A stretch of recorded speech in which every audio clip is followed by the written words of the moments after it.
उधर देखना रे। अरे कोई बचाओ इसे, बचाओ। अरे अरे कोई इसे नीचे उतारो वरना ये गिरकर मर जाएगा।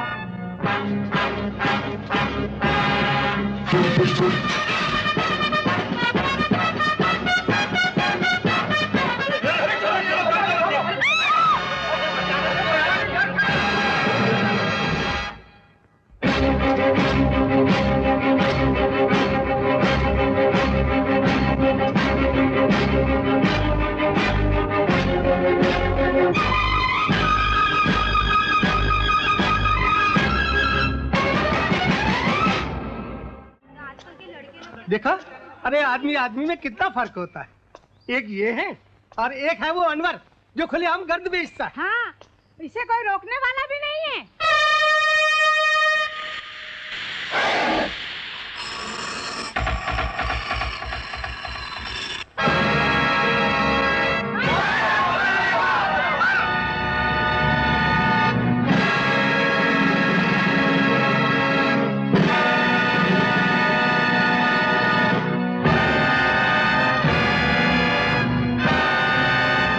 देखो साहब, आप फोकट में भाषण मत देना। मैं ये धंधा बंद करने वाला नहीं हूं। अंकल अंकल हमारे अंकल को मत मारो, मत मारो हमारे अंकल को। अंकल अंकल हमारे अंकल को मत मारो। ए साहब, तूने एक बच्चे पे हाथ उठाया, अब उन तेरी वाट लगा डालेगा।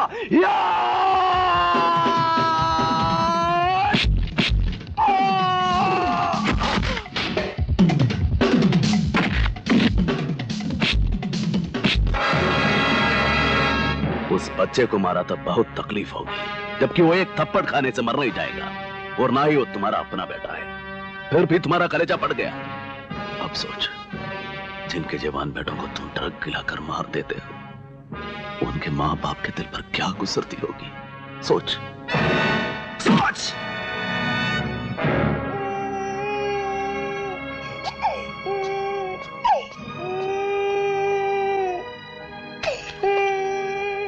I'm sorry.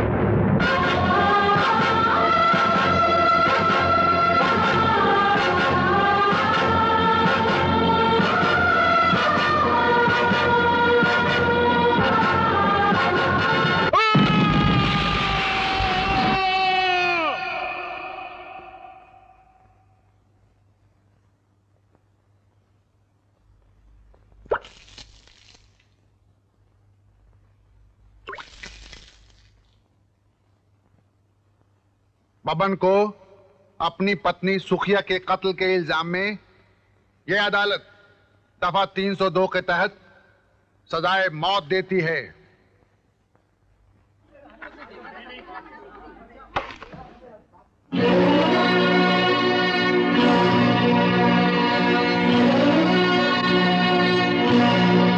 जीवा, ये तुमने क्या किया? वही जो आपने किया था। फर्क सिर्फ इतना है कि आपने यशपाल सिंह को अदालत से बाइज्जत रिहा कर दिया था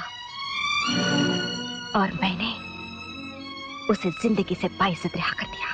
जानती हो, जो कुछ तुम कह रही हो उसके एवज में तुम्हें फांसी की सजा भी दी जा सकती है। मैं फांसी के फंदे को मंगलसूत्र की तरह गले में प्यार से पहनूंगी। मेरी आपसे एक विनती है जज साहब, जिन सुहाग के कपड़ों में विदा होकर ससुराल गई थी, उन्हीं कपड़ों में मुझे फांसी देने का हुक्म दिया जाए।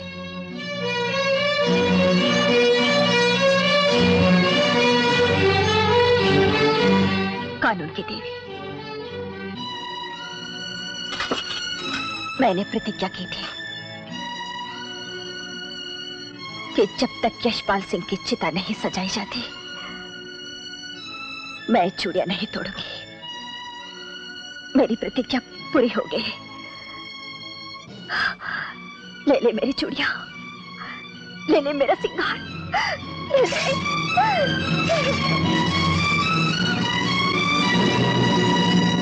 हमारे भाई की जिसने हत्या की है उसे एक बार जरूर देखना चाहूंगा।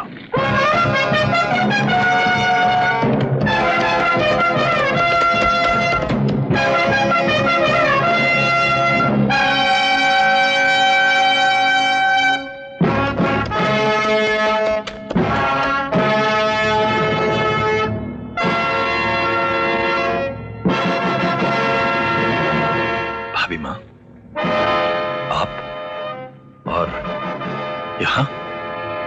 आपको यहाँ नहीं आना चाहिए था भाभी माँ।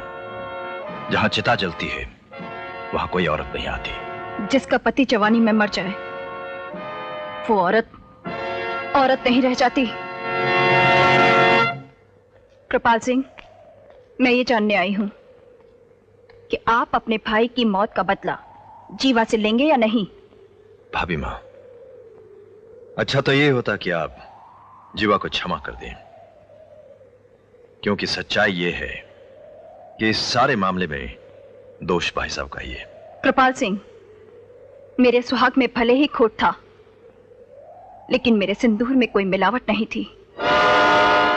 और महिपाल सिंह, तुम लोग यहाँ खड़े रहकर क्या कर रहे हो? चिता के पूछने का इंतजार? हाँ भाभी माँ, ताकि भाई साहब की अस्थियों को यहाँ से ले जाकर अंतिम संस्कार कर सके। ये चिता नहीं बुझेगी। आज से मैं हवेली नहीं जाऊंगी, यहीं रहकर इस चिता को चलाती रहूंगी। ये चिता उस समय तक चलती रहेगी जब तक जीवा जिंदा है। अपने भाई की चिता देखकर भी आप लोगों के खून में उबाल नहीं आया तो हवेली जाकर चूड़ियां पहन लीजिए। बस भाभी माँ, बस। औरतों के तानों से तो बर्फ से भी शोले उठने लगते हैं, और फिर हम तो खानदानी महल पुत्र हैं। अगर आप हवेली नहीं जाएंगे तो हम भी अपने भाई की जलती हुई चिता की आग की कसम खाते हैं कि जब तक जीवा की मौत हम अपनी आंखों से देख न ले, हम आपके सामने कभी नहीं आएंगे, कभी नहीं। लिहाजा ये अदालत जीवा को दफा 302 के तहत उम्र कैद की सजा देती है।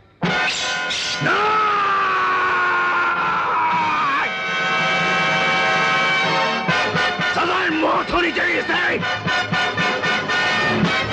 छोड़ दो मुझे, छोड़ दो।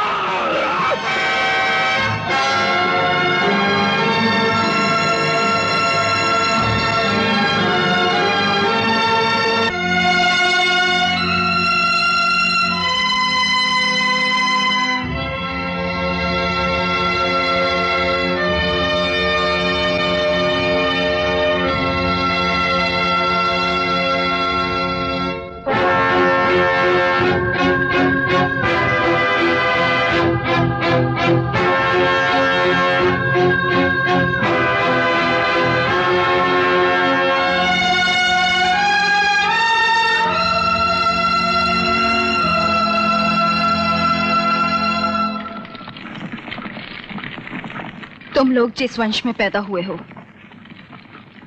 उस वंश के लोग मौत से आंखें मिलाकर बात करते हैं। फिर आज तुम लोगों की आंखें झुकी हुई क्यों हैं? आप चिंता मत कीजिए भाभी माँ, वो जेल में अपनी सजा पूरी नहीं कर पाएगी, उससे पहले ही मार दी जाएगी। मरना तो एक दिन सबको है, लेकिन मुझे उसकी मौत से पहले चाहिए। भाभी माँ ठीक ही कह रही थी कि उसे अदालत ले जाने से पहले काट देना चाहिए था। सांप तो घुस गया बिल में, अब लाठी पटकने से क्या फायदा।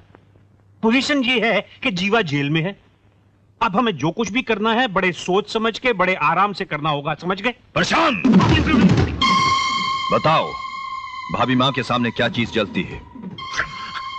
आग। आग नहीं, हमारे खानदान के नाम पर जलता हुआ दाग है, जिसे जल्द से जल्द किसी भी कीमत पर मिटा देना होगा।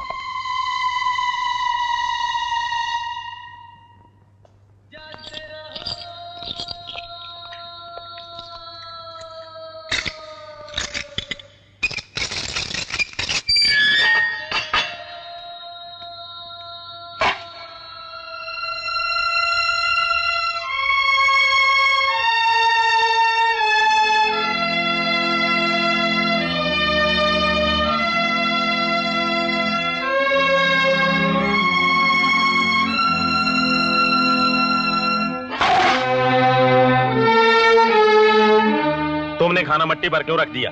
मट्टी खाओगी क्या? ये बदन किसका है? मिट्टी का। मिट्टी अगर जरा सी मिट्टी खा भी ले तो क्या फर्क पड़ता है? तुम्हें जो कुछ भी खाना है वो थाली में रखकर खा सकती हो।